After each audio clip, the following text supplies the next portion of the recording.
Welcome to Chris and Jen in the Morning. Where it's always morning somewhere. I'm Chris. And I'm Jen. We are And so excited to have you with us. yes, I'm so excited to have you back. I flied solo dish last week with Ace. We missed you deeply. I did not laugh as much as what I usually do, mainly because it's like a one-sided conversation, just me talking at a screen. It's much more entertaining when you're here. I did tell Ace to take my spot and just use his Jen voice. But yeah, and you have that wig. He could have thrown that on, and that voice, no one would have known. No one would have known. No, I don't know how I feel about that. I mean, are you saying I need to sing? Okay, good point. Good point. I didn't think that one all the way through. Nonetheless, I am happy to have you back. It's good to be back. It's good to be back. And thank you for keeping things moving in my absence so that I could go be with my family and just take care of life. That's right, because life happens. It does happen, which brings me to my gratitude moment, actually. So my dad earlier this year was diagnosed with chronic myeloid leukemia, which is, no cancer is ever good. But if you're going to get cancer, it's not one of the worst ones to get. You can usually, when you catch it early, treat it with a pill for the rest of your life and go on to feel better and live a normal life. And that's what we thought was going to happen. But I very rapidly transformed into acute lymphoblastic leukemia, which is when it is adult onset, like a very aggressive, much more rare blood cancer to get. And so I had to step away and drive up to be with him at the hospital. And while all of this is going on and you're just trying to take in like this really big thing that's happening, what I'm super grateful for is the people at the hospital who work on the cancer floor at St. Francis in Wichita. The compassion with which every single human that we interacted with brought to their day to day was, not something that I take for granted. It can't be easy to do the jobs that they do. And, in handoff from one nurse to the next, they walk in together with the shift change and introduce the next person that's going to be caretaking. And as we walk out, we see them literally sitting at the nurse's desk, sharing information with each other about, what is going on. And, I think the other thing that really stood out to me is every single person that was there when my dad would tell them about what was going on with him and how he was feeling would really listen to everything that he was saying, even if it wasn't related to something that they dealt with, and then actually talk about how they were going to follow up with the right care provider. And I just have had experiences that are very different in a hospital setting. And so I'm incredibly grateful that these people not only have chosen to spend their life doing this work, but also, that they bring that level of care because it makes such a big deal. So it does. In the midst of all of the chaos and the, struggle to go, what's going on? That was just a huge help to know that there are people surrounding him that truly care about him and are choosing to make sure that he gets the best care that he can. So incredibly grateful for that. Yeah. And it sounds like he is in the best place that he could possibly be for the care that he needs. And, you and I chatted a few times throughout the week, and I'm so happy you were able to go up and be there, because I do think like when you get to hear things from people directly who have the knowledge, the skill, the ability, it just brings a different level of like comfort and security. And just to be able to see your loved one being so well taken care of also brings an amount of peace that I just don't think a phone call or a FaceTime can really quite get across. So yeah. I'm back for a short amount of time and then I'm heading back, but it is frustrating while I'm here to be in a place where I'm like, I can't really figure out exactly what's going on. And so I'm grateful for many things. I'm grateful that you guys filled in for me while I was gone and kept things moving. I am grateful that, we are a team and I can rely on you. And that is a gift that I do not take for granted. I'm grateful for the many people in my life who have reached out with words of support and care and, just so many things to be grateful for. But, I know how hard it is to be a healthcare worker sometimes. And I just am incredibly grateful that people dedicate their lives to this and choose to show up for other Yeah. people when they need it the most. So, Yep. Yep. Okay, well, that is such a great gratitude moment, yeah, and how do you follow that? yeah, I should have kicked this one off. Cause mine's, I'm not going to say shallow, but the thing that I am most All grateful gratitude is for. important. So, uh, you guys have been to visit us many times, and I take you to my most favorite little cafe here in Sunnyside, the Sunnyside Brothers Cafe. Yeah. And I adore this place. It is like a small, a family owned business. And they used to be just right around the corner from us. Yes. They got a new space and moved down the block a little bit A further. bigger space, right? Bigger space, newer space, all wonderful. But I think it was like in May or June. No, it had to maybe even March or April. They had a small fire in their new place, and it caused a few of the fire sprinklers to go off. And so they had been closed for several months because you have to like go through the process of like, they obviously fixed the thing that caused the fire, which ultimately was not a big thing, but more of the damage was caused by the water sprinklers Yeah. coming on. Yeah. And so they had to go through the process of drywall, paint. The city has to come in and inspect everything. So just all of those things. Um, so they reopened 2 weeks ago, and Very exciting. it's very exciting. But I think what's more endearing, and I've talked about how much I love living in Sunnyside, but the community really showed up for them. Like within their first, they opened on a Thursday. And every time I walked by or went in, we went in twice in one weekend, which I'm totally fine with. I love their food. They have so many options, but they were always full. And there were always orders going out, and there was, so the community like really showed up for them, really supported them. You saw posts on Facebook, on Instagram. People were really sharing the good news that they were back. Yeah. One of their birthdays, one of the brothers who owns the business, it was his birthday the first weekend. And so they posted about that. So more people came in, and there were balloons and flowers and things. So it was just really Oh, great to kind of see this spot that the community has come to love I love that. back, number one, but number two, that the community showed up for them. It's really great. If you ever have the opportunity to visit, I'm gonna just say New York City in totality, you should come out to Sunnyside, take the 7 train to 40th Street, and get off the subway. And it's just like it's not even two buildings. It's like the first building, and it's so easy to get to. Love their And you have food, to love sing the the song service. while you're on the train, otherwise you don't appear. Jen sings the song. I'm amazed I said Sunnyside twice now, and you haven't, well, now 3 times, and you haven't sung. It's in It's all here. in there. It's all in there. Stay on the sunny side, always on the sunny side. Stay on the sunny side of life. You'll feel the pain, it'll drive you insane. So stay on the sunny side of life. So yeah, so I'm very happy that they're back. I'm very happy the community showed up for them, and I just love living in That's this little amazing. community. So I love that. I love that. yeah. People think about New York City and think, oh, it's so big. It's the big city. It's so impersonal. And I actually, while I was just back home, people were talking about New York going, yeah, like you just have this perception of New Yorkers, like they're so rude and they were so nice. And I'm like, yeah, yeah, like there's people.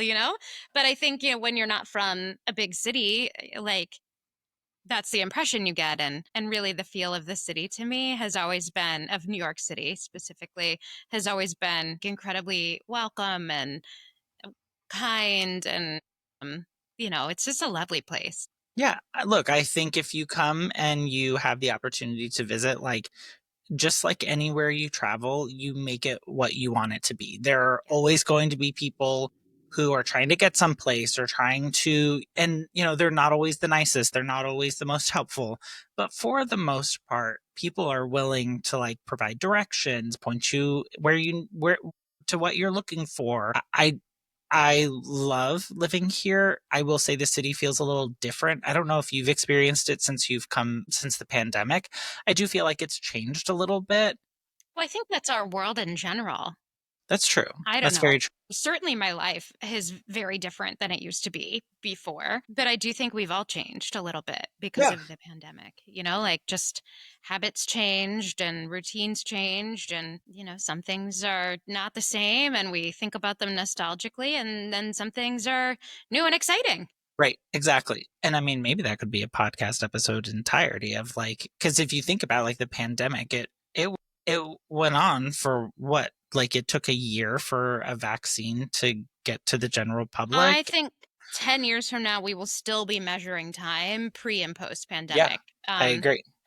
It's just definitely a marker in our history through our lived experience. Right. Well, highly recommend if you haven't been to New York City to visit New York City and to visit Sunnyside. And you may or may not have to sing the song when you ride the train in order to get there, but it sure makes the ride better, I think. Sure does. It makes it entertaining to the tops. Just sing it in your head because all the other people on the train may boo you up. Just give you mean looks. So speaking of recommendations, I actually recommended a book to you, which like I can count on one hand the number of books I have recommended to people. And this wasn't even like a, hey, read this to like fix your life sort of a book. This was like a, oh, I read this book and I really loved it. And so I think you should read it. Um, Do you want to explain why you do quotations for those of who are yeah. watching the YouTube Because version? Chris and my husband, our producer Ace, listen to books through like Audible as opposed to reading them with their eyeballs. And I take the word read very literally, which means to use your eyeballs to words. So when they say, "Oh, I read 25 books," they didn't actually read 25 books. They listened to I mean, anyone can listen to 25 books. Like, come on.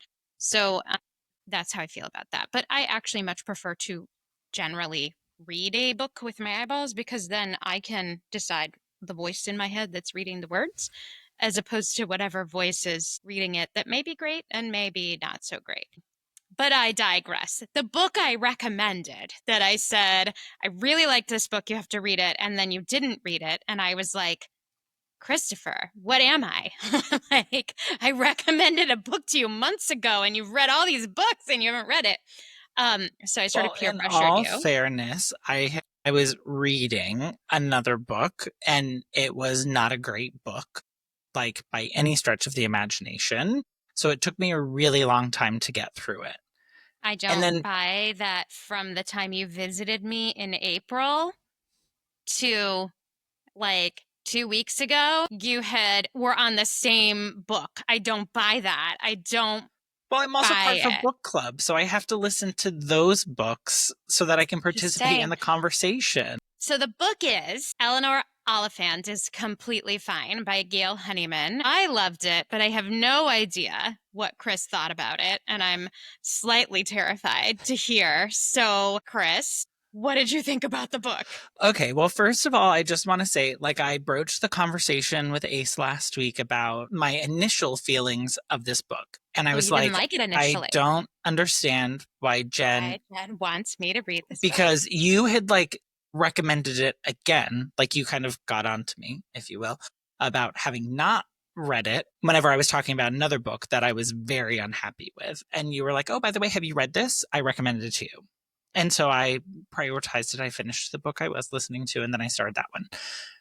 But I had only gone through the first few chapters when we were recording, and I told Ace, like, I just don't understand why Jen would have recommended this book to me based on the things that I said about this book that I just said I didn't enjoy reading and didn't like. He was What were those things? basically his instructions to me were, I want you two to have that conversation, but do it on camera, please. Okay, so what did you say to him? What did you say to him at that point when you had just read part of the book? So the first part of the book to me Right. is right. So this, I mean, I don't know if I also don't people know are who's reading it. So right. whoever's Spoiler reading alerts. Absolutely. whoever's reading the book could be terrible at it. No, No, no, no, no, no. no. Like, I don't know who's audibly reading the Yes, book. the narrator was fantastic. Like, Okay. I mean, absolutely loved her. So I will say before we jump any further, if you are reading Eleanor Oliphant or the book called Eileen and you don't want anything ruined, stop listening now because I can't we're going to remember discuss. what you said about the book Eileen, but there must have been something where I was like, oh, yeah, that sounds similar to this other book, except this other book was good. So read Yes. it. Yeah, yeah, yeah. So there's definitely some similarity. So both are written in first person Mm-hmm.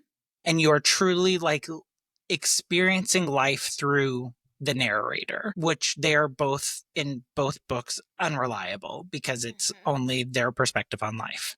Now, when I have I mean, gotten isn't that all of us? correct, yeah, yeah, yeah, I'm not saying that that's not the truth, but I will say when I'm reading a book, I like a story that's moving quite quickly. I enjoy from different perspectives, from like you're hearing different chapters could be through different characters' eyes, so that you are getting like this full picture of what is happening. So, where I would say the compare and contrast of these two books, Eleanor Oliphant and Eileen, are very different is the path that they end up taking, where Eileen kind of breaks off and goes into this dark bleakness type feeling. Mm. Eleanor Oliphant so happily goes in a different direction. But She goes through a healing process. correct. But I'll say, whenever I was just getting started in it, You were like, it not did again. not. That is exactly what I said. And I think, Ace, I think those are the exact words that I said to you was like, why would she make me go through this again? Like, I just told her that I didn't enjoy this book. And here I am again, like listening to this story. However, I will say I am the type of person, if I start a story, I You have gotta to finish it. finish it. I Yeah. cannot just turn it off and walk away. Very So, few times. Very few times I have done that where I just was like, I can't finish this book. yeah. Too Um, dumb. It's too dumb. right. You can't go on, which I totally get like those. Like I don't think I've had quite that experience yet, but I will say this is definitely I'm glad I hung on through this. I'm glad you did too. If you hadn't, I'd have read it to you. And this is our podcast where Jen finishes reading Chris the book. Note that he's duct taped to the chair. And his headphones are taped in. In stereo. But I will say I'm very glad that I stuck with it because, like I said, the two books definitely take a very different paths to where I do not recommend Eileen. And I'm sorry if there is anyone out there who absolutely loves that book and like cherishes it. I am sure there is a reason, and I would love to hear those reasons. So please reach out. It's so funny to me that Eileen and Eleanor, their names are so Right. similar. Like I you could know. confuse them. So don't get confused. Eleanor Oliphant Yes. is completely fine. So what I told Ace is like, I want to know from Jen Yeah. why she recommended this book for me. So I guess like that is my first question to you is like, now that I've read the whole thing, I get it. But like, Well, I read a book that I like, that I really like, that I feel like was more than just a Hallmark movie book, but like was a like something thought provoking. And I just want everyone to read it. And you're my everyone, so needed you to read it. But I also like you were talking about Eleanor, and I think I don't recall the conversation fully, but you know, about kind of how the bleakness of it and just didn't seem to be oh, going anywhere Eileen. good. And I was talking about Eileen. Yeah, yeah, yeah. I'm sorry, Eileen. Yeah. Here I'm confusing See, the you're names. getting it Yeah. confused. And probably the fact that Eleanor and Eileen, that like triggered something for me. And I was like, oh my gosh, this is a so much better book. Like, just read this one. But I think, what you said in terms of the book being written from one perspective in first person, like that's one of the things that I loved so much about what Gail Honeyman did in this book is she really kept you in Eleanor's perspective Yeah. through the whole thing. And all of the clues that you get through the book about what's going on with Eleanor, they're like little clues you have to pay attention to about how other people are responding to her. And then you have to decide, like, is this because those people are like jerks, or is this like, how is Eleanor showing up in these situations? And you kind of get even from the very beginning that like there's something kind of going on with Eleanor. Yeah. But you know, What do you mind if I ask, like, what? Because I agree. Like, I definitely didn't feel like well-adjusted adult moving through life. Like, I definitely felt like there was no. something going on. Did you have any initial thoughts of like Well, what yeah, it could at the be? beginning, I thought, like she's definitely on the spectrum, is Hmm. what I was thinking. Yeah, same here. But at the end, I was like, well, was she on the spectrum or is this like unresolved trauma that is Yeah, causing her to show up in these ways, and you kind of see her start to heal at the yeah, end. And it's not a book where you ride off into the sunset and magically everything is fine.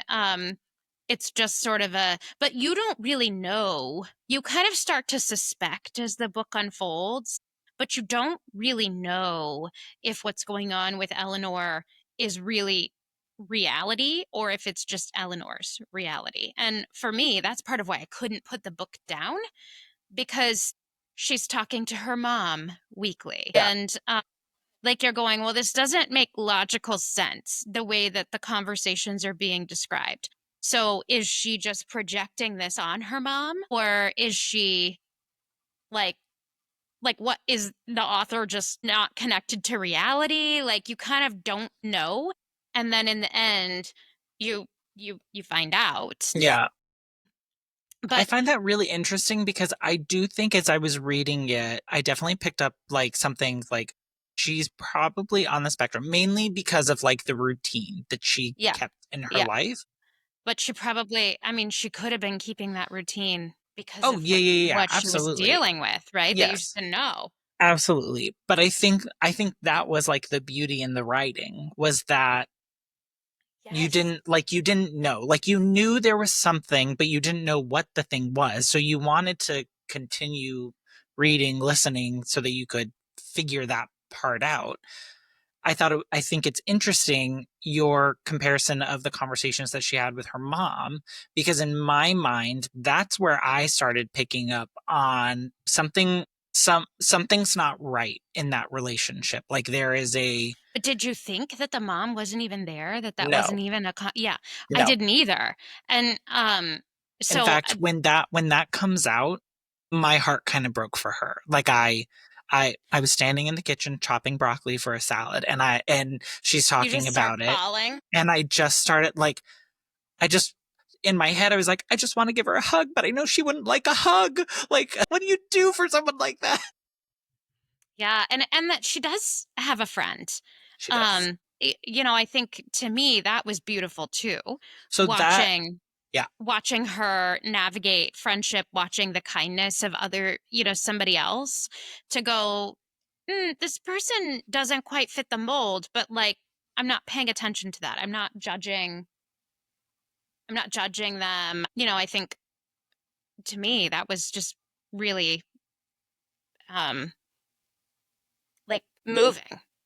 So, what I thought was really cool about the relationship between her and Raymond was you get to see them it's like from the start. Like it's a very like you get to know how they're introduced and then how that relationship progresses and evolves, which I don't think you get in a lot of stories, right? Like a lot of them are like these characters already know each other or they're like introduced to one another, but like you begin to see what relationships, friendship Yeah. means to her because it's all from her perspective. And so you get to, that's the journey that I kind of enjoyed going on, which was also kind of why I was afraid because in Eileen, like she talks about these relationships that she has with people, her coworkers, her neighbors, her all of these other people like around her in her life. And that's exactly how this story started with Eleanor. And I was like, I cannot go through this again. Like there were no redeeming qualities to Eileen. None. Like I feel bad for that character? I absolutely do.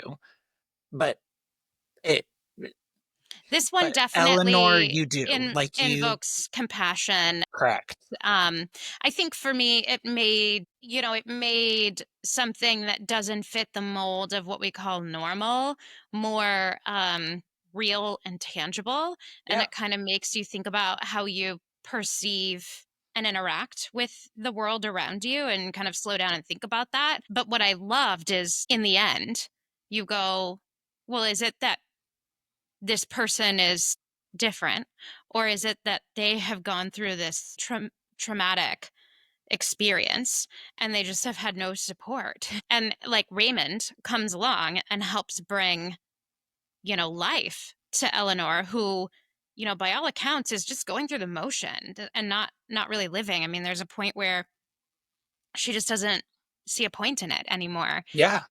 You I know, mean, I think, I think one of the best quotes in the book, and there were many of moments in the book that like just kind of made her real. Like I don't care where you've been in yeah, your life, but like one of the excerpts from it is like there are days when I feel so lightly connected to the earth that the threads that tether me to the planet are gossamer thin. Spun sugar, a strong gust of wind could dislodge me completely, and I'd lift off and blow away like one of those seeds in a dandelion clock. The threads tighten slightly from Monday to Friday, meaning her work life is what keeps her like tethered. But there are at least 2 days in a week that she doesn't have that. Like that to me is like if you've gone through depression, if you've gone through like you know that feeling. And well, I heard it and it just like brought tears to my eyes because I'm just like, oh my gosh. And this character doesn't she doesn't have anyone close to talk to that stuff about. yeah, and I think, the thing that I really want to talk about, that this book brings for me, that I want to spend some time talking about with you today is like this theme of secrets. Because Eleanor was keeping secrets from everybody else, but she was keeping secrets from herself. And there was some conscious awareness in and out at points where she knew that there were things that she didn't know, and the social worker comes and there's a big fat file on her, and she doesn't want to read it, but you know it's like this repressed memory of what happened to Yeah. her and how these secrets kept her stuck, kept her kind of frozen, and things would happen like as she begins to form these relationships like with Raymond, things would happen that would sort of trigger in her this like trauma that she was, not remembering. Yeah. And the way that she perceived the world all around her was so driven by these secrets that, really started to control her life. And Right. so that to me is what really stood out about this book. Well, and I mean, I think all of us can identify with like building these walls of, what we want people to see, what we don't want people to see, how we engage with people. And I think as we talk about, her having these secrets, it's like I think part of it was her not knowing like how to engage and how to show up for others, I guess, is like she knew this what she thought was the social norms. And Yeah. so she like ticked those boxes. But going beyond that, like she never wanted anyone to see more. And was that a protective screen, or was that a genuine conscious decision that she was making? I think it's up for debate, but Well, she I didn't want to. She did not want to see more. She no, had she that. didn't. She had that plant that was her friend. Correct. But and the plant reminded her of her lost sister, and yet consciously she wasn't accepting that. And I think to me, and at least that's what I took away when I was reading it. And to me, that just really spoke to the mind is a really powerful thing. Yeah. And, I've read a lot about how memories get created and stored. And, there are actually different pathways and different places in your brain where memories get stored. And when fear is engaged and memories are created, they get stored in a different place in a different way. And your like that's just neuroscience. Your body actually does that to protect you because it's encoding memory to give you messages to help you avoid future situations that could put you in danger, but you don't really recall those memories in the conscious, and so they can get confused. So those triggers can get tripped unnecessarily, and it really starts to inform Yeah. a lot of times in a negative way how you start to live your life. The theme for me is we started talking in episodes past about feelings and feelings being signals that your body is sending you, and stopping and listening to what is it that your body is trying to tell you. And when you feel emotions that seem bigger than the situation at hand, like that's a sign that you should stop and think about what is Yeah. it that I'm not dealing with, that I'm choosing not to deal with, that I'm not dealing with. And for me, that's how anyone who's been through something that's really traumatic and you've kind of encoded those memories in that place where you're not consciously remembering them so that they don't continue to hold power over you. You know, you have to stop, whether you remember those things at the conscious level ever or not, you have to stop and go, wait a second, is something else informing me of, this situation? So to me, that was like really powerful. Yeah. I do. So when I finished reading, I texted you and said, "Oh, I'm finished reading, so we Talk can about it, talk about which it." we haven't yet. Right. This is the first time we're talking about it because Ace requested that we do it on camera. So we are, I think this time we are meeting the producer's expectations. And so Check. whenever you said secrets, and I didn't want to like dive too deep into it because I didn't like I wanted this conversation to Mhm. happen here, but I thought it was interesting that that's what you felt like a big theme was coming out of it. And having just heard you explain that, like I think that's interesting because I think I would argue a counterpoint of Yeah. like I don't think she could process that stuff. One, because it happened so early in her life, and for protective reasons, like her brain did all of the things to protect her. But I don't know if I would say like she knowingly was keeping Oh, secrets. no, no, no. Not suggesting that she was knowingly keeping. I do think that there are some things throughout the book that she absolutely is knowingly keeping secret. Yes, I do And agree. she talks about that. She talks about hiding some of her behavior or wanting to kind of draw within. Not because she fully understands what's going on with her, but because yeah, I think that was a protective thing. She Yeah. probably, And I think this that character probably learned. Yeah, and I think the author did a good job kind of showing you her development, her growth. I don't know how you would what you Love would a good call it. character that actually develops over time. Yes. But when she starts the book, she talks about why she always says that she's fine because it's social norms. That's all people want to hear. So on. So she's giving people what they want to hear. But then about midway-ish through the book, someone offers to buy her a drink. And she actually verbalizes, which I don't know if she would have done at the beginning of the book. She actually verbalizes like, no, I don't want you I to don't buy want to me owe a you. drink because then I Yeah. would feel like I'd owe you. And I don't think I want to give you two drinks of my time. And so to me, I loved seeing that that growth for her because where she goes from this place of checking the box of the social norms to this place of no, I'm allowed to take up space. I'm allowed to have an opinion. I'm allowed to live life how I want it. Like I just love to see her kind of growth through the book Yeah. and the like along with that, which I find like one of the themes is that I think she was able to start diving deeper into these things because she began to let those walls down. She Yeah. began to have people that she could connect with and felt safe with and like kind of had that push and pull with them. And so we talk about like Raymond being a character who was like there for her and you see their relationship blossom and I saw him as like the steady Eddie, like he was living his life how he wanted it and could see like that's what she was doing too, but it wasn't necessarily in the social norms way. Yeah. No, not at all. But he also just had some genuine kindness as opposed to keeping that like barrier or that distance that, is sort of culturally polite to keep. Yeah. And I think that's what cut through Eleanor's walls. But I think when I say secrets, I feel like for you that's holding some connotation that, this is like an active choice to keep something a secret. And I think the thing about secrets is that oftentimes the secrets that we keep it's not really an active choice that we're keeping these secrets. And, for me, when I think about secrecy, secrets create shame. And, I'm a fan of the work that Brene Brown has done around shame and kind of the thought leadership that she has in that space. And I think, one of the things that I really believe is that sometimes when you share something or you say it out loud, even if it's just to yourself, speaking it out loud, getting it outside of your head, you start to realize that maybe it's not as logical as it all sounds Yeah. inside your head.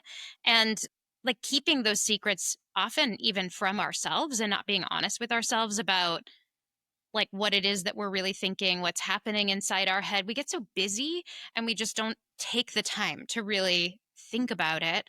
And it can be really isolating. And so then the thing just continues to get bigger and bigger and start to really control your life. And so a few examples of that come to mind for me, we both love the movie Wicked. And the musical Wicked and my first Broadway show Wicked.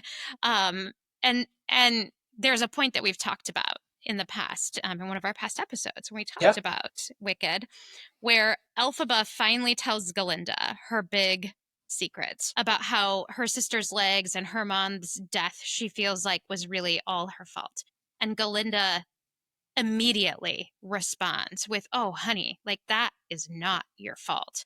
Yeah. And just by taking that thing that, was just this secret and giving voice to it, there becomes this beginning of healing, this Yeah. opportunity for some additional perspective that this may not be the way the rest of the world sees things. And I do think, as I read Eleanor Oliphant, there are things that she, for, all of the very explainable reasons, was keeping these secrets from herself subconsciously and then choosing to spend her weekends drowning out the noise in her head by drinking. You kind of find that out later as the book unfolds and she starts to talk about her weekend routine, but like she drinks every single weekend, all Yep. weekend long, Yep. because she wants to keep those things in her head a secret from herself. Well, I think she says like whenever the thoughts get too loud, Yeah. she picks So up the instead of vodka bottle. thinking about them and Right. processing them, she wants to push them back. Right. And so that's why I think about secrets, because these things still inform how she feels, how she acts. And yet, like she's burying them Yeah. deeper and deeper. And so, the second thing that comes to mind for me is, of course, Brene Brown, who has done so much work on shame. And she has this quote. She says, "Shame hates it when we reach out to tell our story. It hates having words wrapped around it. It can't survive being shared. Shame loves secrecy." And for me, I believe that fully, that the secrets that we keep create the shame that we live in that informs how we show up. And it really steals a lot of our joy and our happiness. And the third example I have is actually another book I read. I actually read half of it with my eyeballs, and then the other half I listened to. And I will say that I prefer reading it than listening to it in this case, but it's The Tell by Amy Griffin. Amy, just this story where it's a memoir. So she's talking about her lived experience, and she's talking about these things that she's spent her life like running from all kinds of things. She's just finding ways to be very distracted in career, in physically running, in, all of these things, because she doesn't want to be still enough or quiet enough to hear the noise inside her head. And then because of her children and getting to that point where you're raising children who start to really kind of call you out for that and for not being emotionally available or emotionally present, she starts to really deal with that and go, wait a second, like what's going on here? And through this book, Amy starts to find ways to try and figure out what is it that she's running from. And as she starts to find that out, the book is called The Tell, because she feels like, wow, these things have held power over me for so long.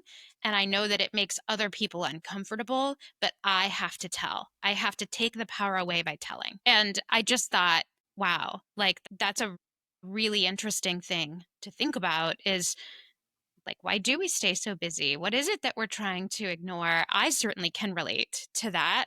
And, Brene Brown talks about, you know, when dealing with shame, you find your trusted folks that you can tell things to. Yeah. You don't need to always announce it to everybody, but, I don't have any judgment or argument for the path Amy chose to take. I think, she felt that in telling her story, that it would help other people to Yep. understand and to start normalizing. And so a really good book. It deals with, childhood sexual abuse and trauma. And so, like, don't read it if you're not prepared to deal with that. But, those are three things that really come to my mind when I think about secrets and how secrets have power over your life. And three examples that I think really kind of speak to that. So I don't know what your thoughts are about that, but that for me is why I feel like this book is about secrets. I, I think when you personally going through and having something to hide, like first, like unknowingly Did you hide, but tell then me, did you have secrets in your life? Do you have any experience with this? me, no, I'm like an open book.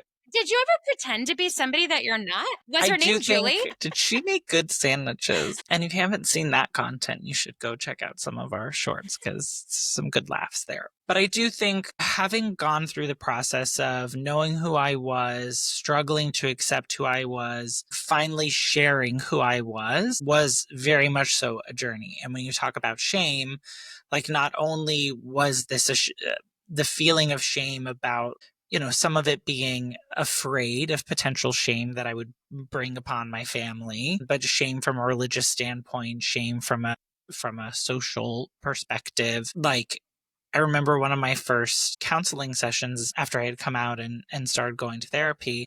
My therapist just started asking me a lot of questions about like the way that I think, the way that I see things, the way that I engage with people, all of these things. And like we go through this what felt like a laundry list of questions. And I was like, what did we just do? Like I don't understand what we just did with our last hour. And he's said, like, I'm trying to understand if you potentially have internalized homophobia. And I had never heard of that before. And so I didn't understand. And I was like, well, like, what does that mean? And so he went on to explain how sometimes when you suppress that part of your life for so long, like some of it creates this alternative perspective that you then have to battle. And if you have to battle that, that's a different it's a different journey. It's still along the same lines of accepting who you are and all of those things. And luckily, he did not feel like I had that. Not layers of the onion you had to unpack there. Yeah, no, nothing on that side. But I do think that once I started, like once he told me that phrase and I started learning more about it, I do think there became an awareness of whenever I would meet people. And I do think like if you are ever within the LGBTQIA plus community, you likely hear people's coming out stories. And part of that is your way of connecting with people. It's part of your story. It's part of what has brought you here. And so I do think that there is a level of explaining what you've been through, how you've gotten to where you are. And so I do think like when you talk about like unpacking those secrets, like to me, I feel like she was to me the story is about the connection with people and how when you feel like you have that support group, you feel like you can start working through things better. So Yeah. it was interesting to me whenever you said secrets because I was like, oh, I hadn't really thought of it from that perspective. But yes, like absolutely. Like there was this whole journey that she went on in both things that she knowingly was doing and then things that she comes to learn she was subconsciously doing to protect herself. But I thought it was very interesting that they made a whole scene of her and Raymond going to the coffee shop or the restaurant, wherever they were, to allow her to read through the newspapers because she didn't want to do it alone. Yeah. Which at I think at the beginning of the book, She like never would have there's done that. no world in which she would have done that. And to me, that's how you combat like the compelling need to keep things secret. I think sometimes people isolate themselves from others Yeah. physically so that, they can keep those feelings and emotions and things suppressed. Or, the fact that she's spending all of her weekend drinking, I obviously have nothing against drinking, but when she's doing it, she says to dull the thoughts because she's trying to isolate even from her own self. Then I think there's a different kind of isolation, which is one I struggle with, where you just sort of take your emotions and press them down. And so you can be in a room full of people and yet, incredibly isolated because only a portion of yourself you're allowing to Right. show up and be present. And I'm not suggesting that, you should just wear your heart and every innermost feeling on your sleeve at all times because, I do think Brene Brown is right in saying you need to treat yourself with care and not just, be vulnerable with everybody because not everybody deserves that level of Right. vulnerability. Right. But I also think, it's really important to be authentic and to love yourself first. And that's what we should all be striving for all of the time. Right. And then, like, to heck with everybody else. And I say that sort of flippantly because obviously our world doesn't just revolve around us, and how we interact with others is important and how we make them feel and all of these things. But I just mean we give people so much power to inform us of who they think we are. And oftentimes, when you're hiding these secrets, it's like you're giving somebody else power to tell you who you think you are, except you're the one doing all the telling. Like Right. you're telling yourself what they are going to think of you, and you're not even giving them the opportunity to do that. Right. And I think when Eleanor starts to open up to Raymond, it's like before she's judging Raymond, but to me that's a self-defense mechanism because she believes Raymond is going to judge her just like she is feeling from Yeah. everybody else. And then the other thing is, the other people, the way that she describes them, you're seeing it from her perspective. Correct. So what about those interactions, what percentage of that is authentically how they are showing up, and what percentage of that is what Eleanor is interpreting because of Right. what she believes about herself and how she's projecting that on other people. Well, there's a Eh, whole scene with her on the bus where she is describing like how she goes through the process of deciding who she's going to sit by. Yeah. And I thought it was interesting that, well, one of the ways that she describes like the person that she would not want to sit by is I think someone that we would all kind of agree with, like we would not want to sit next to someone who is without shoes, without socks, who is like coughing, sneezing, kind of, you know, on a bus. Like, Yeah. and then she goes through this aha moment of like she gets a seat by herself and then no one wants to sit by her.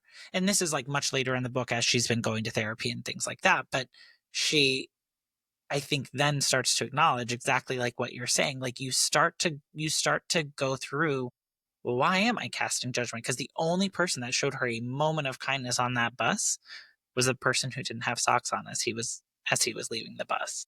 And so it challenged her reality of what she had going on up here. Well, and I think there was a point at which she was eating a tuna fish sandwich or something on the bus. Yep. Like she was the person no one wants to sit by because who wants to smell somebody else's tuna fish sandwich? And you start to see this empathy that she starts to experience the Yes. more she lets her walls down. And she has to start listening to what's going on inside her head little by little in order to be able to interact with the world around her.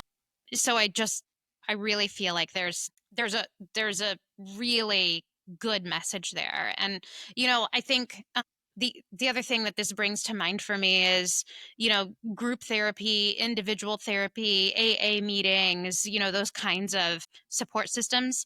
They're around for a reason. Like they Right. work for a reason, and it gets you speaking your truth so that that truth doesn't hold this power over you. And the more Right. that you get comfortable talking about it, the more you often see like your traumatic experience is uniquely yours, and yet Right. you are not alone in it. And so many people who to you their lives look just perfect, they're hiding something, they're also hiding something that Right. is holding power over them.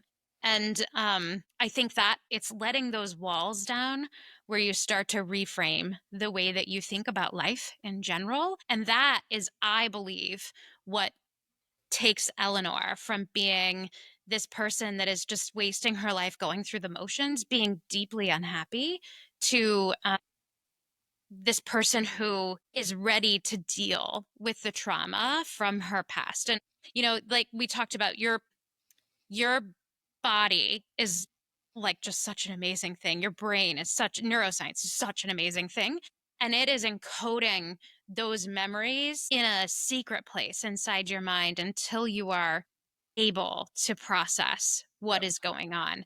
And, what we know happens is that when memories get encoded, it's not just like a movie playing, it's all of your senses that get interpreted and then jumbled up and encoded. And so if you've ever like been in a place where you have a smell that comes through and you have, thoughts, maybe happy thoughts, smell chocolate chip cookies and it takes you back to your grandma's house or something like that.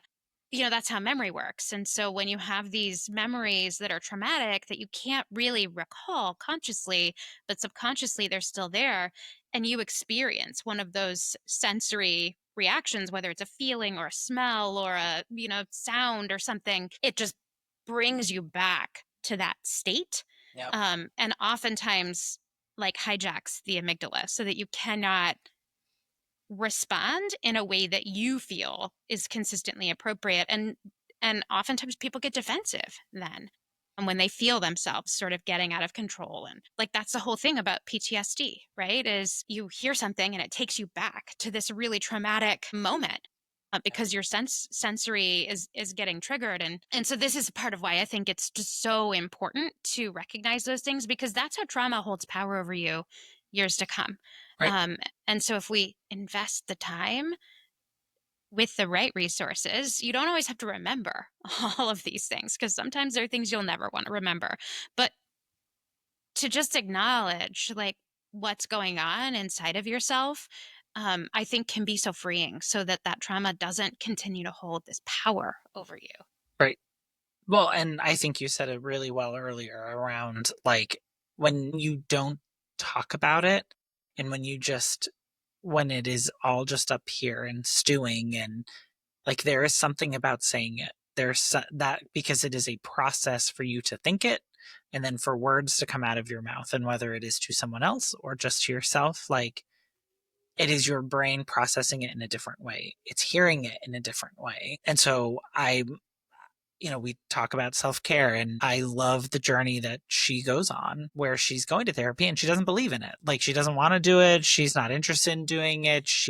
Many of the sessions go the same way, like where, nope, I don't want to talk about that. Nope, I'm not talking about that. Nope, I'm not ready for that. But the story continued and she does go on this journey. And so I think I also appreciated that it gave like that realistic perspective that it's not a one and done type situation. Like Yeah. it's a process to go through, and it is being purposeful, and it is trusting the people that you have around you to help you through that process. And I think you're right. At the end of the story, it's not and she rides off into the sunset. Like it's You that fill in the journey. correct. And I really appreciated that they talked about that. And although it wasn't you were on the journey with her through a lot of it, and then it's almost like she's now in this safe place, and so it's okay for you to let her go and allow her story to And continue. yeah, absolutely.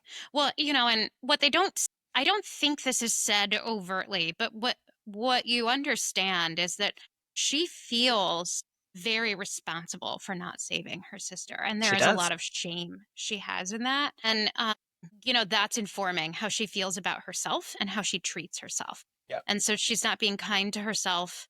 She doesn't believe. So there's these conversations she has with her mom, like this is her own voice in her head, Right. and she's using her mom as a figure to continue informing herself of who she is. Like that to me is just such a powerful symbol of, what secrets do. Because Yep. when she starts to talk about it, she starts to realize that maybe something else could be true. And it breaks the power, that this voice that was formed very early on in her life had over her. And, of course, I have no judgment about, where she is on this journey and how she came to be there. I mean, she's a fictional character, but she's exactly where she probably should be based on the experience that she's Yeah. having. And I mean, how this author just to me so like articulately nailed the emotions is just bewildering, really, to Right. me. She's had to have had friends and people close to her that either have gone through this process and she Or has she been there studied for it, or them. she's been, I Right. don't know. Because it is like when I tell you this, the the the way that she connects with people towards the end of the story and how different it is. She's now making jokes and people don't know how to react because she's making jokes and she's never done that before. Yeah. And but she's like realizes that now. And so she knows like, oh, I need to hey, I'm joking. Like Yeah. I just think like that is a to me a very well developed character who has gone on a journey who you've had the opportunity to pick up on like right at the precipice of that journey starting and you don't see it through the finish but you see this opportunity for development and change. In future, yeah, she's on the Correct. path. And so I think that's what's inspirational for us as the readers is like we have that opportunity as well. Like what has happened in our lives and what is or currently happening in our lives. Like that doesn't have to define who we are. That doesn't have to be the person that we are. That doesn't have to be the truth that we accept as ourselves. We get to be who we want to be. We get to develop and grow into the person that we want to be. Yeah, Um, well, and the finish line isn't fixed. It's on the right. path, right? Like, because we will be on this path until our last breath, Which like, we've talked about. Like it's not about trying to obtain this idyllic state. It's about understanding that you're on this journey and there's growth to be had and there's challenges to face, but it's the people that you surround yourself with. It's the openness that you're willing to be with people that allow you to that is either going to be a very tough, but I'm in it with other people journey or a very isolating uphill battle that you may be facing. yeah. So, how do you combat shame? How do you deal with shame in your life? I mean, I probably don't do it as well as like I probably should because I do think like I struggle. Like I walk away from conversations, interactions, and I sit in stuff and I struggle to accept like I could have said this better or I should have done this or but I think giving myself the grace that I am learning, that I am growing. And if I feel like I have done something wrong and I need to go back and correct something, I own it. Like, Yeah. because it's creating that space for others. But I think I've also had to come to this place of, Chris, just let it go. Like, it's happened. There is nothing you can do about it now. The past is the past. Can't change it. We can just use that to inform us as we move forward. And Frank does a really good job of like, uh, keeping me in that mindset of the here and now and how we're using information to move us forward. It's so good to have people in your life who can help bring a different perspective and Yeah, use their strengths that they have to help you kind of fill in those gaps, right? absolutely. Because I do. Like I've talked about having a very loud internal dialogue and I really do. And what I appreciate about this book is I felt like at least the way that it was read, you clearly knew when it was her dialogue versus like her interaction with someone. Yeah. And it just like I felt seen, I felt heard, I was like, "Oh my gosh, others are just have just as loud thoughts as I do." So you liked And the book. I did. Ultimately, I came to a place of where this went into a place of like hope and inspiration and it being a journey for people to go on and understand where the other book, Eileen, took this very dark turn I will not be reading that. No, don't. I do not recommend this book, but I will say in reflecting on the two, you do come to learn that Eileen learns life lessons and starts using those to inform her life after she has removed herself from a situation. But Hmm. there is nothing along her, it's like the last chapter that you start to hear more about her life today and what's brought her here Oh, I hate between that. like the That's story. not the story. The story is No, about all the messed up. exactly. So I will say like that where I feel like they took the two different ways, and I will be team Eleanor for forever. Well, one of the things that I have been practicing in my friendship, my time that I have been friends with you, like I also get caught in the shame spiral, and it really, you know this, it really can spin me up sometimes. And what's super uncomfortable is to leave something unresolved. Like, I know that that is uncomfortable for most people. It is one of the most, like, the shame spiral turns into the anxiety spiral, and there is nothing else that I can do. And I make myself physically ill. And I have come a long way over, 20 years or so in figuring this out. But really, in the last probably, I don't know, 5 years or so, this is something that I have been actively really working on. And what I believed about myself before is that I just didn't have the ability to walk away from something without it being resolved. Yeah. Maybe I made a mistake, or somebody has misinterpreted something and it feels really big to me, and it just gets bigger and bigger and bigger. And until I resolve it, and like this could be true of an incident that happens in the work setting, it can be true in a friendship situation. It has been true, like even in our marriage, and like years ago being up, at 3 a.m. fighting, which is literally the worst time to fight. I don't know where this advice came from that said don't go to bed angry. Like, fight in the morning. That's my advice. Like, don't fight at 2 or 3 in the morning. Like, go get some sleep. Everybody just calm down, and then have your fight when you're not, Exhausted. and sleep deprived. And yet my dear husband and partner hung in there with me because, I'm sure he could see that, like, I just had to get it out. But one of the things that I've been practicing is, and I didn't realize this was an option, like, you can actually put it down and walk away from it and distract yourself with something else. This is when I think distraction is a good technique. Like, call a friend and say, I need you to distract me. And I believe I have done that with you. Need you to distract me from this because I am not going to call this person at this hour over this weekend while they are dealing with this something else. And yet I can't think about anything else. I am fixating. I am in a Yeah. spiral.